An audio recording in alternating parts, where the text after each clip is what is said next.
అక్కడికి వెళ్ళిపోతే రైల్వే స్టేషన్లోనే ఉండాల్సి వచ్చింది. నాకు ఎవరు తెలియదు అక్కడ. 3 రోజులు 3 రాత్రుళ్ళు రైల్వే స్టేషన్లోనే ఉన్నాను.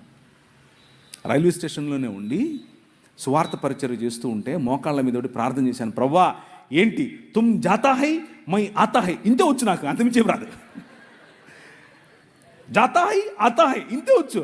ప్రవ్వా ఏంటి ప్రవ్వా నాకు ఈ భాష రావట్లేదు, నేను ఏం చెప్పాలి అని అంటే అనర్గళంగా మాట్లాడటానికి హిందీ ఇచ్చాడు. దేవునికి స్తోత్రం కలుగును గాక. అనర్గళంగా, మామూలుగా కాదు. ఒక్క నెలలోనే టీవీలో మాట్లాడాను. ఎలా? హిందీలో మాట్లాడాను. నేనేం నేర్చుకోలా, ఏ స్కూల్కి వెళ్ళలా, ఏ గ్రామర్ చదవలా. కానీ వాళ్ళు నన్ను సౌత్ ఇండియన్ అనుకోరు. ఎందుకు అని అంటే నేను మాట్లాడే హిందీ అంత శుద్ధంగా ఉండేట్లుగా మాట్లాడాను ఆ రోజుల్లో.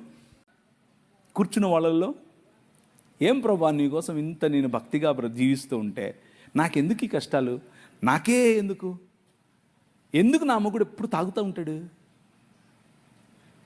ఎందుకు నా భార్య ఎప్పుడు నా మీద సరుగుతూ ఉంటుంది, ఎందుకు నా పిల్లలు నా మాట వినరు, ఎందుకు నా ఆర్థిక ఇబ్బంది నాకే ఎందుకు? ఉందా ఈ ప్రశ్న మీలో? నేను ఆ ప్రశ్న గుండానే వెళ్ళా.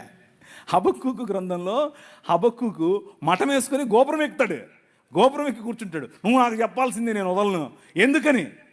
ఈ అవినీతి పరులు వచ్చి మాకు తీర్పు తీర్చడం ఏంటి, మేము నీ పిల్లలం కదా అంటూ మఠం వేసుకుని కూర్చుంటాడు. ప్రభు అంటున్నాడు, అన్యాయము చేసే వారి యొక్క తలలపైన ఈటలు దించడానికి నేను బయలుదేరాను. చూస్తూ ఉండు, సంవత్సరములు గడిచిపోతూ ఉంటాయి, కానీ నా కార్యము నూతన పరుస్తూ ఉంటుంది. సమస్తాన్ని నూతనం చేయటానికి నీ రాజు బయలుదేరాడు. ఆ మాట మాట్లాడాడు నాతో. ఒకరోజు ఆమెను ఆ డాక్టర్కు చూపించుకుని, డాక్టర్ ఈ మాట చెప్పిన తర్వాత నేను నా భార్య, నాకు అప్పట్లో ఒక పాడైన దాన్ని ఏమంటారు తుపారి కారు ఒకటి ఉండేది. అది చెత్త, అది కారు కాదు, అది. దాంట్లో వస్తున్నాను సైడ్లో ఆపి తట్టుకోలేక లోపలున్న ఈ కోపం, లోపలున్న ఈ దాన్ని ఏమంటారు పగిలిపోతుంది లావాలాగా. బయటకు వచ్చి గట్టిగా అరుస్తున్నా, ప్రభు వైపు చూస్తున్నా. ఓయ్ ఎందుకు, నాకే ఎందుకు? ఏడుస్తున్నా, కళ్ళలో నీళ్ళు కారిపోతున్నాయి. అందరూ ట్రాఫిక్ అందరూ చూస్తున్నారు. ఇలా ఏంటి పిచ్చి పట్టిందా అని. ప్రవక్తల జీవితాల్లో ఇలాంటివి ఎన్నో జరిగాయి. హబక్కూకు జీవితంలో ఇదే జరిగింది. మఠం వేసుకుని మిద్దెక్కి కూర్చున్నాడు. ఏ ప్రభువా ఈ అలిగేషన్ నాకే ఎందుకు?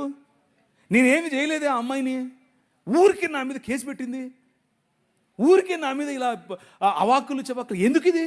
నో, అగ్నిలో పుటము వేసి తీసినట్టు బంగారము వలె నిన్ను బయటకు తీస్తానన్నాడు.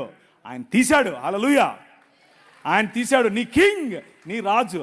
నువ్వు చేయాల్సిన పని ఏంటంటే అలుగు, కొట్లాడు, పర్వాలేదు. ఎందుకంటే ఆయన నీ నాయన, మీ నాయన, నీ తండ్రి. ప్రియులారో, దేవుని యొక్క కృపారమైనటువంటి కృప అంత అక్కర్లేదు. నాయనా ఏంటిది అను చాలు. నువ్వు గొప్ప గొప్ప ఫ్లవరీ లాంగ్వేజ్ మాట్లాడక్కర్లేదు. ఆయనకు అదంతా అవసరం లేదు. నువ్వు పల్టీలు కొడితే, నువ్వు ఉపవాసం ఉంటే, నువ్వు